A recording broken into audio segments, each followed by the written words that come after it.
But welcome everybody. Be sure to hit the like button. Be sure to hit the subscribe button. I remember in middle school when you felt self-conscious if you were the last one to go through puberty. That really went topsy-turvy, didn't it? Sometimes the Hasbara, it's too much explaining yourself and it's too apologetic. Be sure to hit the notifications bell. Okay, sorry about that. I'm gonna give it a minute to see when people start showing up.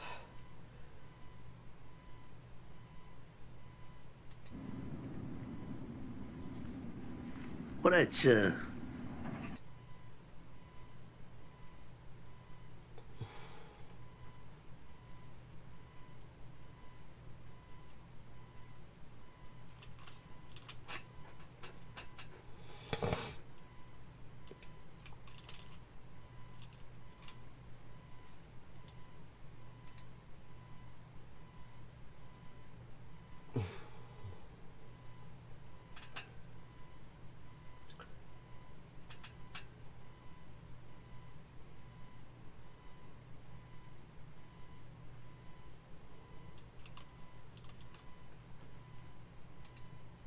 selling it well.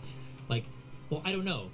Is there any pressure on Donald Trump right now, who's not only already elected president, but he's a lame duck president, so he's even a second term? Like, you know. Well, I mean, he keeps on suggesting that maybe he might actually go for a third term. You know, constitutional provisions be damned. But yeah, I mean, that's not the point, though.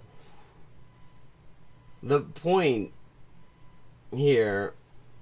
Yes, it is certainly possible to put a whole bunch of pressure on somebody once they're in office.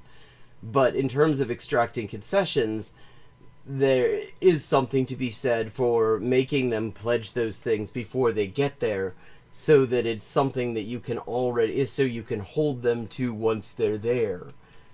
And I think that's, like, fairly obvious. There's any pressure on the president when midterms are coming up or in preparation for the next election? You don't think there's any pressure on the president to steer the economy or foreign policy or whatever else in a certain direction? Because, well, yeah, there also, yes, of course there's a lot of pressure from the ruling class to do things in a particular way. But the point is that people would want to put pressure from below to match that pressure. And the question is, like, when can you put maximum pressure on somebody? he sees that his party's about to get fucking eviscerated. Like, of course you can still pressure people once they're through their election. That's not the fucking point. The question is, when do you have more leverage? She didn't say that it was either or, that it was, you know, either you have all the leverage or you have no leverage. She was saying, when do you think you are in a better position to extract concessions? Like, that's not the same fucking question. Especially the president. Like, this is such a nonsense argument. Well, I mean, yes, what you turned it into is a nonsense argument. But the question was not based on the nonsense assumptions you decided to add to it. Whatever. Oh, wow, that the whatever argument, that's always impressive. The energy is so oppositional. Let's talk about leverage. Yeah. Okay. Do I have more leverage against Kamala Harris before she's elected or once she's president for 4 years? Yeah, notice the word there, Sex Pesting. More. Not, there's no leverage in one situation and all the leverage in another. The question is more. Kilo is crying in Queenman's Discord because his views are so low despite getting shouted out by Hassan twice. LOL. Nice. Protest voters are sort of unwinnable. Are sort of like never have be, right? That's not true, actually. The first of all, like, what are protest voters? Like, that you're reifying this category. Like, Counterpoints is, you know, a philosophy person. She understands about reifying things. She should understand why this is a ridiculous thing to do here. Because just because somebody, like, casts a protest vote in one case does not mean that they are not winnable. It just means that there are specific things that they want, usually. Like, that's not the same thing. Whereas there are like centrist median voters that are more winnable. I mean, that's nonsense, actually. I mean, that is literally the like strategy that the Democrats tried to use in 2024 and in 2016, where it was like alienate most of the people who are likely to vote for them in hopes of like winning a whole bunch of moderate right-wingers, or just hoping that people are desperate enough to keep Trump out that they'll even vote for somebody that most of them do not want. True. How has that been playing out? If the Democrats pivot to the far left, that there's this like The far left in this, I mean, in this case, they're talking about the genocide in Gaza. The far left at this point is most of the population. The far left? Well, by It's not Democratic the Party supporting a standards. genocide, By it's far left. By Democratic Party standards. Oh my god. Isn't that quite the admission? Oh, shut the, you don't get to say, oh my god, Sex Destiny. Motherfucker, when you were, like, inventing new definitions of genocide to avoid acknowledging that it was, that the thing you were cheering on, that you received, you participated in propaganda junkets for the Israeli government to promote and support, was a genocide. You absolutely do not get to have it. You don't get to, oh my god. Okay, I mean, Do you see Fucking- why the genocide conversation is so brain dead? Like this Oh, is it? is the whole point of it. This is what they try to do. Is it's such a brain dead conversation. What are they trying to do? Sex Destiny, what is it? It sounds like they're trying to say that there are certain fucking red lines, and that genocide is one of them, and that it's not acceptable to do genocide. so I joke about like how I would vote for statement to stop Donald Trump. There probably is a line. I've yet not found it yet. Yeah, but if you're saying you have no line, that means there's no standard, and if there's no standard, then at a certain point you would be voting for Donald Trump to stop Donald Trump. Of like what like moral depth to which I would stoop to stop Donald Trump. So, It's what pretty does that low. mean? Yeah. So, I'm here with Natalie Wynn, aka ContraPoints, who is one of the biggest and most prolific, and I think most efficacious video essayists on the left in RedTube. I don't know if you embrace Liberal at this stage is how I would describe myself.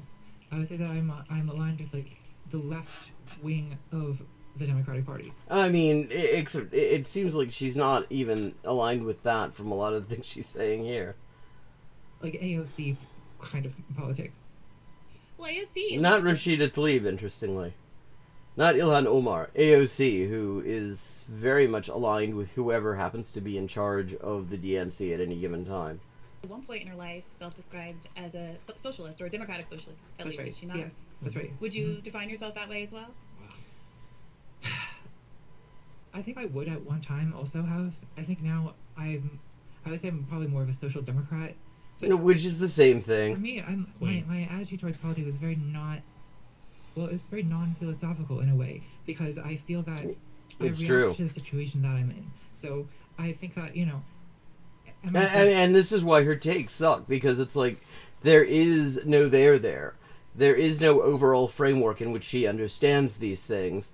And so, I mean, she's just like, she's just sort of an ideological racquetball. She's just bouncing from one wall to the next, and it isn't really a matter of having any kind of principles or any kind of theory or anything like that. It's just, just whatever she rebounds off of next. social democrat in the sense that I think capitalism is like this amazing system. Like, no, not really. I just think that social democracy is like the most plausible path to improving what we have.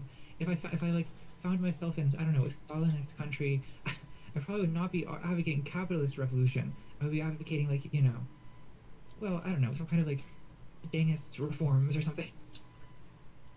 That remains the wildest thing she's said in this whole thing, and that's really something, because it's like, okay, so what she would like to, the reforms that she wants, if she found herself in a Stalinist system, have nothing to do with like sort of political freedoms or anything like that. It's just about increasing, like, having more capitalism. So, I mean, from my perspective, someone who's obviously been a witness to some of the backlash and at least your career over the last 5 or 6 years when I've been more plugged into the online left, it does feel sometimes like some of the pushback you get is because there's a gap in your perceived sort of identification or self-identification, at least at one point, in some of the political stances that you take maybe in a post-2020. I'm gonna speed this up a bit. Yeah, I do that. There's like a definite. Because we actually watched this before, and I want to get to what he says. I think that part of it is like the aesthetic of what because I started out doing, I was like the transgender YouTuber who was making videos about how fascism is bad. This is very like communist coded behavior, at least in like internet culture, right? Like, if you're trans person on the internet, you're complaining about Nazis all day, you're probably communist, right? And that's true, you're probably communist if you fit that description. I mean, I think that I kind of did have I think I was that she was more prone to major crackpot, right? Well, burn Virginia or whatever, and like the amount of effort needed to convince them that actually giving people access to healthcare, even if they have a pre-existing condition, did not amount to a totalitarian Islamic socialist takeover of the government. Like, and maybe okay, everyone hates the word socialism so much, why bother? But then, I don't know. I guess I questioned if maybe that. Some of like I empathize, as someone who's part of a marginalized group whose interests don't necessarily drive politics and sometimes drive people away from that politics, right? That I remember in 2007 being asked by like an adult, first year I was asked by an adult, who I supported in the primary, not really knowing anything about Barack Obama and kind of having a knee-jerk reaction. I should say Clinton because I would be perceived as doing witch casting. I said Obama, or it was expected because I'm black. I would say Obama, and I was so unlikely that I seemed like a pragmatic person. Okay, is he gonna say anything about any of this? I think that Barack Obama could win, and did not align behind it until after he won Iowa and demonstrated his viability with white voters, right? So like I think there's something very relatable about your approach. I think the question people have is, once this lesson was learned in 2016, that who we were told was electable wasn't who was actually electable, and that there was this appetite in the country for somebody that was more radical, that was more anti-establishment in the form of Donald Trump. That there was a phenomenon of the brain of Tom Booter where those things. But that isn't what actually was going on. It wasn't that there was an appetite for somebody anti-establishment in the form of Donald Trump, a literal billionaire. The man is the establishment. Okay. The issue was that, first of all, in 2016, Clinton still won the election, except that we have an electoral college, so he got a fucking, a participation trophy, even though he lost by like 3 million votes. But the thing is, he has never won because there was this huge appetite for what he brings to the table. He has won by default. He won because the majority of the voters just did not have somebody to vote for it because the Democrats decided to alienate them rather than, like, pandering to them. If that lesson was learned in 2016, I guess the question people have is what caused you to sort of move back to this idea that a more centrist pragmatism or incrementalism was going to be a more electable and politically viable route. Well, I think part of it is in 2020 I supported Bernie Sanders in the primary. I remember. We talked about it on the show, I think. Okay, maybe we did. Okay, so it has been 10 years. Okay, but yeah, Biden won fairly decisively, both in the primary and the general election, which seemed like kind of steps back from the edge to me. So the edge that is Bernie Sanders. Jesus Christ. More moderate direction also as a result of clashing with people. Like, I mean, this was the thing that really got me the last time I watched those two. That it's like she doesn't stand for anything. It's just like her position is whatever the outcome of the primary is, and she doesn't even really look too deeply into how the outcome was obtained. For abstainers, I felt that because I've seen Donald Trump as like very menacing, like as like a nightmarish president in American politics, who I am like willing to resist by any means necessary, essentially. And so I think that I got frustrated with the opposition to vote Biden, and then in 2024, I think my frustration increased. And I feel like now, I see the second Trump administration as being like even worse than the first, which I thought it would be. So I feel like fairly disillusioned with any kind of like larger ideological project. I mean, yeah, like, is he just going to stand here and chew on stuff? Believes authentically. Like, okay, we may just switch over to the haters can kiss my ass if this is all it's going to be. Trump, Rubio, Cruz, and Kasich? Wasn't until, like, first of all, there... by having this built-up institutional support within the party. But I also think that, like, but like in 2020, when you say that, like, okay, there's this sort of conspiracy of candidates to all drop out. I mean, there's also just the fact that the primary allows people to do this. Like, if you had primaries that meant just basic standards of free and fair elections, where they were all on one day and results weren't released until everybody had voted and all the votes were counted. And all the votes were cast, rather. Then you literally would have gotten a different result, because there wouldn't have been a place for all these candidates, because it took several candidates to actually give their votes to Biden for him to be able to get even slightly above Sanders. And then because all the money was behind Biden anyway, Sanders was going to drop out anyway because he's the sheepdog candidate. But, let's be serious here. Giving him this advantage that he wouldn't have had against Bernie Sanders. Yes, but I feel like that also contains a tacit admission that the only way for Bernie Sanders to have Exactly. To win is if everybody would have stayed at max to the very end. Yep. one would be to split the center-left vote. Oh, I agree. So I think that is true, and it was also how Donald Trump won, right? Donald Trump, the Republicans did not do that same thing in 2016, and he was able to win. He's never had a majority of the primary vote in that exact same way. So I think if we were having a different kind of... But it wasn't until, first of all, there were people that dropped out fairly early when they realized there was no path forward. But I'm pretty sure it was a pretty brutal, bitter fight between Trump. Was it Trump?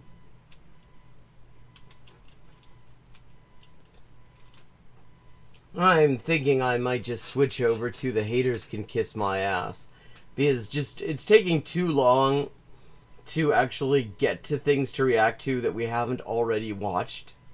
So okay, it's gonna be Ben Shapiro night on the Untitled Anarchist everybody. Seagull channel. Let's hear about the haters who could kiss his ass. I don't think they're going to, but apparently they can. We cover the news, and sometimes we are the news here at the Daily Wire. Well, over the past few weeks, the Daily Wire, you might have noticed. Is he deliberately trying to look like Beelzebub Ostrich? Between that suit, between that the beard stubble that he's got going on, he is really giving Bezalel Smotrich. Has been the subject of a bunch of hit pieces, the veritable cornucopia of hit pieces. There was one from the Washington Post, and there was one from Puck, and then finally... only just pointing out that people are just abandoning the sinking ship is all. There was an especially ridiculous one from the stellar journalists at New York Magazine, who literally plagiarized their hit piece from the Washington Post. So much journalisming, high-level journalisming. Well, this morning, that New York Magazine piece is lighting up the interwebs. It's lighting up X. Well, New York Magazine claimed the one thing that he won't dead name is Twitter. There was a time when Ben Shapiro could reasonably call himself the king of all conservative media. I don't remember that time, but it sounds cool. I don't remember that time either, but okay, we'll go with it. So that's all over now. The Daily Wire is instituting significant layoffs. Mm-hmm. Well, according to New York... It must have really sucked, but it's over now. Magazine, the future of conservatism isn't traditional conservatism. Like free markets. Ben Shapiro is fucked. Yes, we got there somehow. Like equal rights before law, like checks and balances, like traditional virtue. That's all conservative media. I don't remember that time, but it sounds cool. I say that's all over now. I was too busy doing my little wonderful song parody there that I missed what sounded like some really stellar takes coming. The Daily Wire is instituting significant layoffs. Mm-hmm. Well, according to New York Magazine, the future of conservatism isn't traditional conservatism. Like free markets. Let's just be honest. Right-wingers in the U.S. have not been a huge fan of free markets in a very long time. They're fine with market discipline for working people, but they want maximum subsidies for rich people. The guy who is supposedly led the free market revolution in the U.S., fucking Ronald Reagan, was the most protectionist post-war president in his day. He was celebrated in the business press as the most protectionist post-war president. So they don't actually like free markets. It's just they like free markets they like workers to have to compete under free market conditions, but they want all the government money to themselves. Equal rights before law, like checks. If there's one thing that right-wingers in the U.S. are just known for, it's their love of equality. balances, like traditional. Oh yeah, and checks and balances too. I mean, yeah, they're not they never would just have a fucking explosion of executive power or anything like that. That's done. The future, according to New York Magazine, is Nick Fuentes, confirmed Nazi stand and woman hater, and man who will never be able to get a human woman pregnant through natural means. Okay, so I can understand why Ben Shapiro is feeling salty then, because he's all those things too, but apparently the media have fallen out of love with him. Or Tucker Carlson, confirmed anti-capitalist and Muslim. He's not anti-capitalist. Tucker Carlson, the anti-capitalist. Yeah, right. I mean, like, let's remember, Tucker Carlson, his evolution on the issue of Gaza and Iran came at a very specific time. Because the thing is, he invested massively in the Persian Gulf region. And what the U.S. and Israel were doing fucked it all up. And all of a sudden, he became Mr. Anti-War. And victim of demon scratching, or maybe Candace Owens, the confirmed slanderer of widows and connoisseur of French testicles. Or... I mean, connoisseur of French... Oh, that's what that is. Maybe Megyn Kelly, click whoring Grandma Groiper over there. I love that the far right is having such a great time. Every time you hear people say, "Why is it the leftists can't get along like the right wingers do?" And it's like, listen to this. Here he is. He's like, and the dominant media have pointed out that he's the Daily Wire is in a bit of a meltdown. And so what does he immediately do? He slags off every other prominent far-right media person. Because they all get along so well, you see. They understand the meaning of solidarity.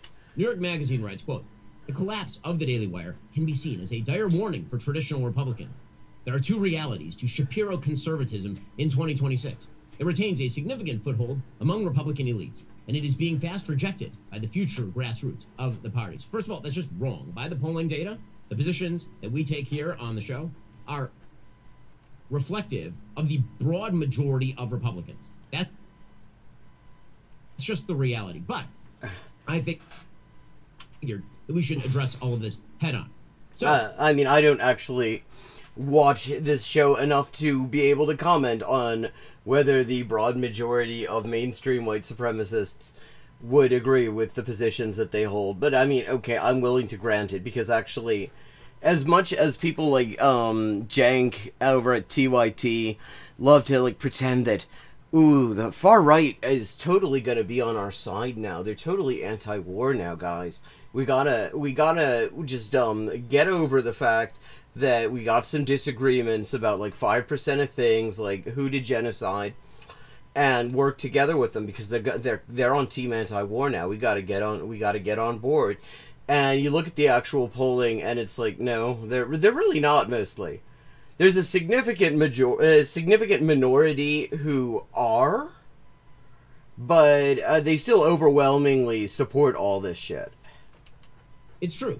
The Daily Wire laid off some 13% of our workforce since the beginning of the year. And that really sucked. It was truly sad. Oh, I'm sure it was terrible for you. I bet he was just crying all the way to his banking app. All those people are great. And anytime, we're in business. Anytime you lay people off as a business, you end up making more money, potentially. That really sucks. It's tough. It's bad for them. It's bad for us. And I'm sure if it were bad for you, then why did you do it? Personally working to find other places of employ for as many of these people as I possibly can, because everybody... Despite the fact that your brand is is apparently now so toxic that you've decided to burn every single bridge that you might need to rely on in order to get these people work. Who we let go deserves a job somewhere else. They're great folks. Oh, well, they like corporate subsidies, but they also like pretending not to. That was the wild thing during the so-called Republican Revolution back in the 1990s. You had like fucking Newt Gingrich talking about the free market and getting rid of all these government subsidies and the nanny state and all this shit. And he represented Macon County, Georgia, the district that received the most federal subsidies of any geographical subdivision outside of the direct federal system, because Lockheed Martin is there. But for our critics, this was all cause for massive celebration. Yeah, I mean, it is. You know, the joyful popping of the corks, or Yes. maybe in the case of Nick. I mean, I got some like California ass champagne upstairs that I just sort of found lying around. I almost wish I had it here as a prop. Says a victory But I didn't know it would go well with the tea that I just drank, so maybe not. celebration with Catboys and lubricant. And listen, we're honored by the With Catboys and lubricant? attention. See, here's the thing. People only tend to write stories like this about major American institutions, right? Like Amazon does. Oh, okay. So the idea is that because the press is noticing that they're having trouble, that means that they're a major American institution. See, if you're a website that is having trouble, that makes you a major American institution. Hey, old Al Hooten, how you doing? It's a big story, or Washington. See, the fact that we're falling apart at the seams in the media, knowing that means that we're an institution. Because, I mean, only true American institutions are crumbling like this. Post dumps people, and that's a big story. And thank God we are a major American. Catboys and lubricant should be on the fucking flag. I stand Catboys and lubricant more than the troops. That doesn't take much. Institution. According to PodTrack, our podcast reach is 41 million people per month. We're ranked 6th globally. We have a total of 11 shows.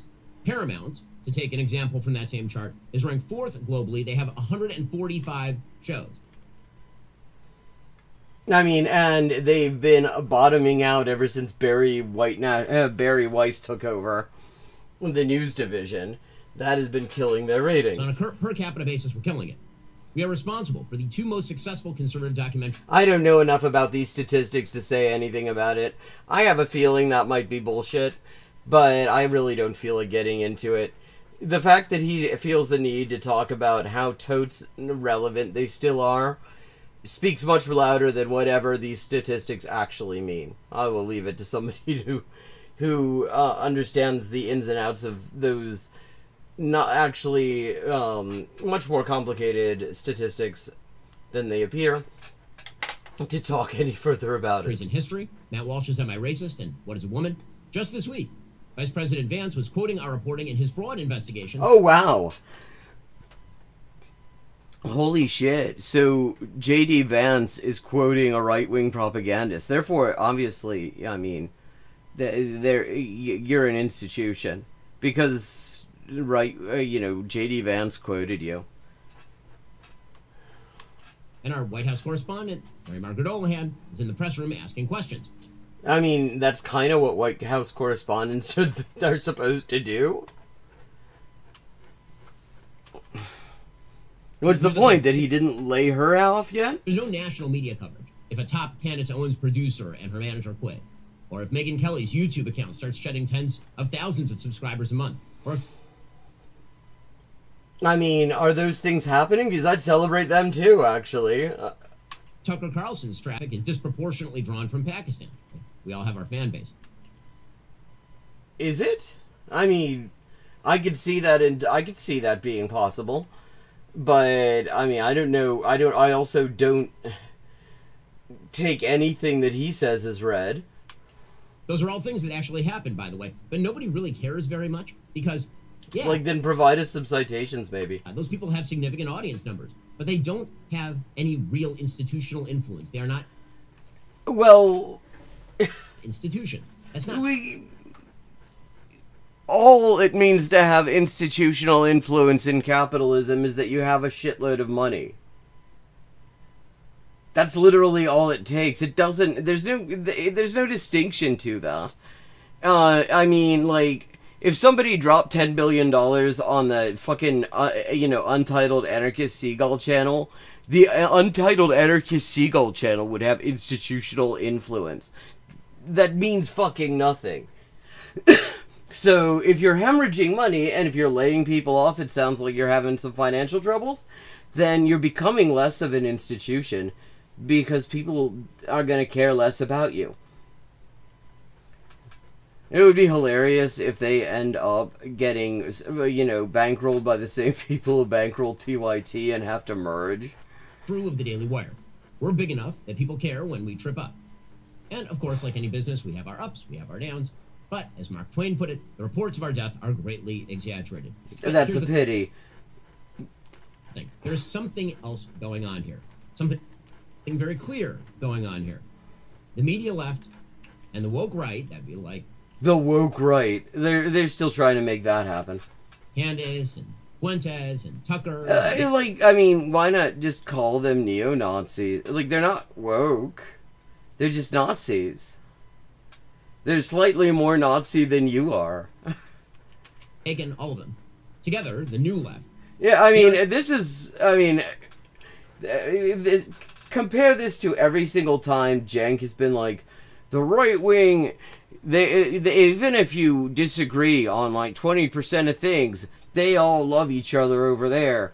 But, if the left, if you disagree on 1% of stuff, then you're canceled, and here he is, demonstrating that actually the problem is much bigger than The Wire. I think he's trying to, put the Daily Wire on somehow, the same, stature as, I don't know, the fucking New York Times or something. Because, they have such a rich history and tradition and stuff. A true American household name amongst, the worst people. Attempting to destroy traditional conservatism. That's the whole thing here. See, I'm for that. Wire is the largest traditional conservative media company in the digital space. By, a ton. By leaps and bounds. We are multiple times the size of any of these others. We have lots of conversations. He had to qualify that pretty heavily, though, because he's already said he does not consider these other people to fall into the category of traditional conservative. So that means that they are not in the same category as he is, and so even if they might turn out to be bigger, which I'm not saying they are, then he could still say this.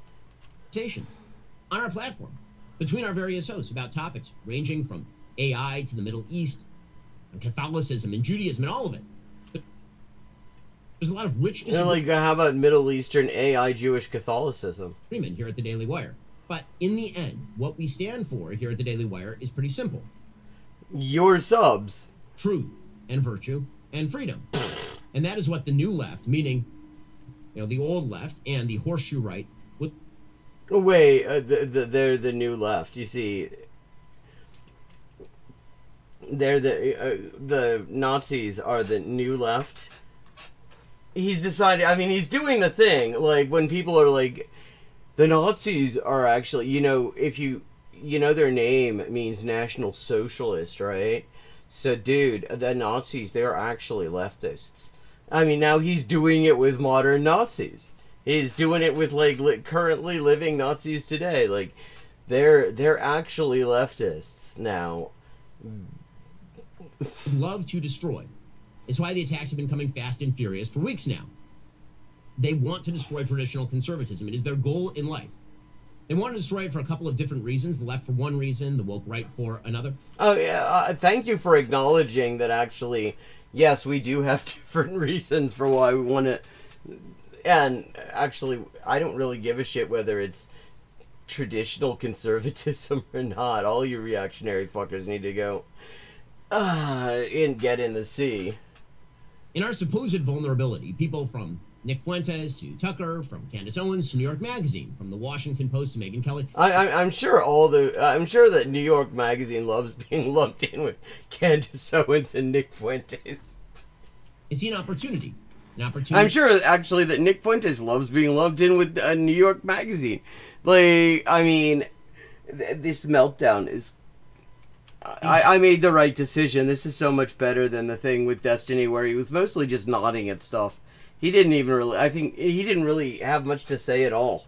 To supplant traditional conservatism with a conspiratorial, grievance-addled, nutty version of populism. But I mean, wait, you're saying that your traditional conservatism isn't conspiratorial and grievance addled? Like your movie, your hit film with an S at the beginning. Am I Racist? Or your other one, the one that was supposed to be grievance mongering over trans women in sports, except the whole thing didn't work out because it turned out you can't just self-identify into women's sports, because obviously you can't. Like, how you're saying you're not grievance addled, are you, Ben? Or, in Megan's case, just make some quick clicks and cash. It's a lucrative grift. I mean, and the Daily Wire would never want to get into just grifting. And if you want to know how serious they are about not doing lucrative grifts, then what you really need to do is subscribe for $29.99 a month, renewable annually, to the Razors for Racists collection by Jeremy Boring. Or maybe our Really White Chocolate, which you can subscribe to for only $15.95 bi-weekly. Yeah, I mean, they would never grift. Dangerous grift for America. So, why is this happening? Well, obviously, for the media left, we get it. We get it. For the media left, we get it. They're always happy to run this grift. I mean, it takes so little for reactionaries to get at each other's throats. I mean, and this goes back. This isn't just a new thing with these online right wing propaganda grifters.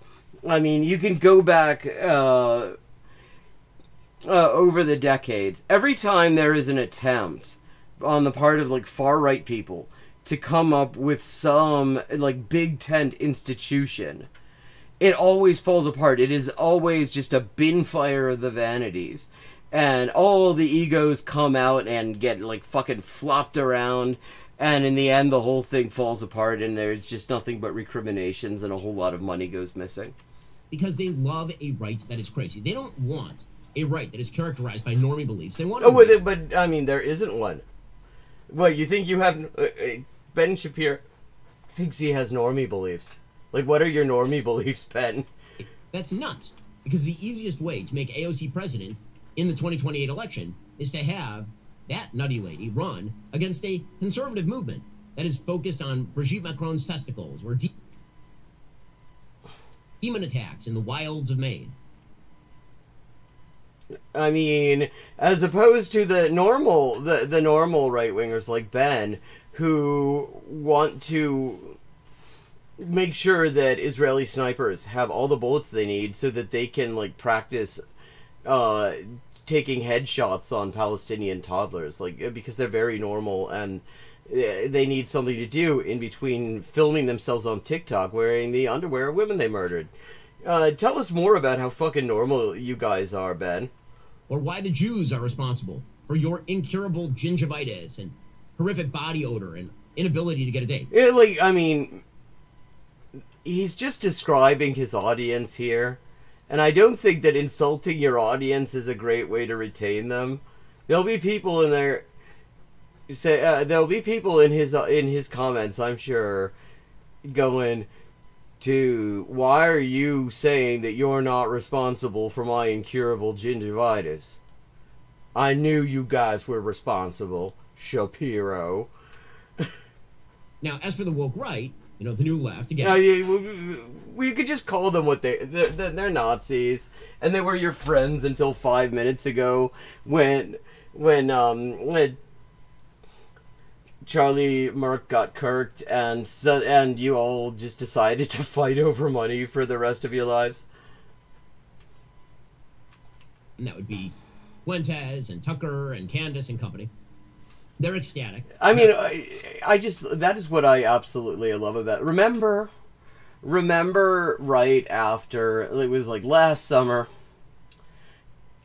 and it was the last time that I remember hearing Charlie Kirk say anything racist, actually, now that I think about it. But you heard all these takes about how this was going to galvanize the right.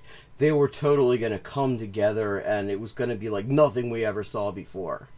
And instead, for like the past fucking year, it's just been them melting down on each other's throats, fucking clawing each other's dicks off, fighting over money, like some sort of like Ferengi morning ritual. At all of this for both business and political reasons. One, there are competition, but second, they want to tear down traditional conservatism. Their whole goal is to cannibalize the traditional conservative audience. There are, by all available metrics, a hell of a lot more traditional conservatives and Well, like, how are you defining rational that? people in Well, and rational people. I see you add the two together. this country than Yeah, exactly. I mean, and it created a situation where a whole bunch of money went begging, because all Charlie Kirk ever was a massive fucking grifter who had his hand under a big money spigot, because essentially he just had the balls to walk up to some right-wing billionaires and say, hey, I want to start a fascist grift. Could you give me 50 grand? And they said, well, if you can scam 25 grand off someone else, then we'll give it to you. This is his actual fucking origin story, as told during the halftime show of his fucking cheerleader-themed memorial service. Yeah, I mean, so all he was is an asshole who had his hand on a big fucking money spigot, and then he died, and everybody wants a fucking piece of the money. You know, Erica wants a piece, Dick Fuentes wants a piece, Candace Owens, Ben Shapiro, all these people want a piece. That's what happened.